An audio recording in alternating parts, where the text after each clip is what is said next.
Says I sit here watching the great big ping pong ball thingy in the sky. The supermoon. August 19th, almost August 20th, 2024.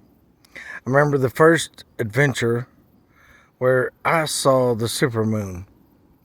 I didn't know it was a thing until 19 and probably 85.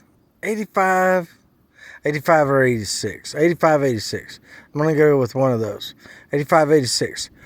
So we drove down in a borrow ditch that was extremely deep, but my friend had this Toyota pickup, all-wheel drive, the original Toyota, the Tonka, the Taco, whatever you want to call it.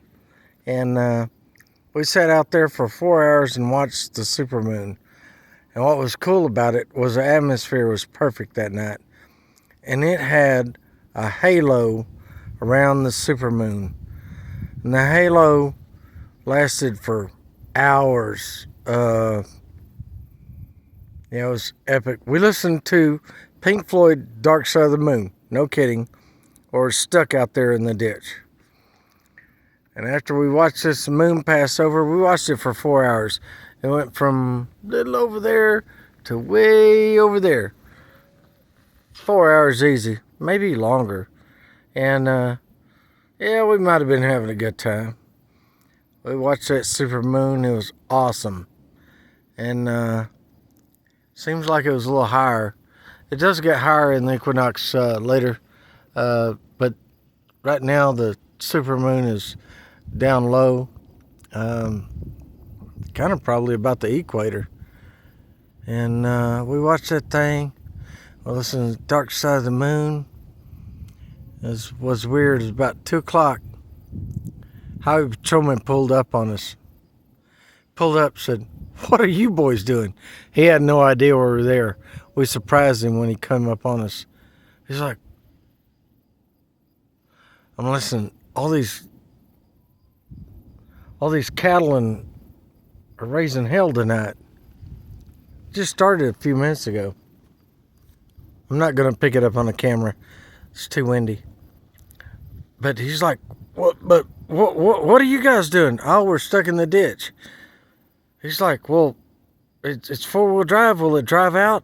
And so my friend jumped in, started up, put in four-wheel drive low, drove right out of the ditch, said, "Yeah, oh, we're good. We don't have to go. We don't need any help." And so he drove off. He was like down there hiding for some reason on that county road down there by the old granary. And he just happened to come down that road and stumble across us. And we surprised him more than he surprised us. We're like, "What are you doing?" Anyway, it was a funny time. I'll say it was 85, 86. Yeah, but the supermoon, man, it was freaking epic. Had a big ring around it, like a halo. We sat out there and watched it. It was a little less breeze, like a 5-mile-an-hour breeze that night. Very clear sky. Couldn't see a cloud in the sky. We've got a few clouds. I don't know if that's going to... anyway. We had a few clouds tonight, but not when I was experiencing my first supermoon. And it was so much brighter. So much brighter. In fact... you can kind of, you can see the tailgate and stuff like that, but you could walk around and it was like daylight outside. No joke. So is the supermoon still super? Nope. Not like it was then. So are we getting closer to the moon or further away from the moon? Really makes me wonder. Super or not super? It's to be debated. All hail the supermoon!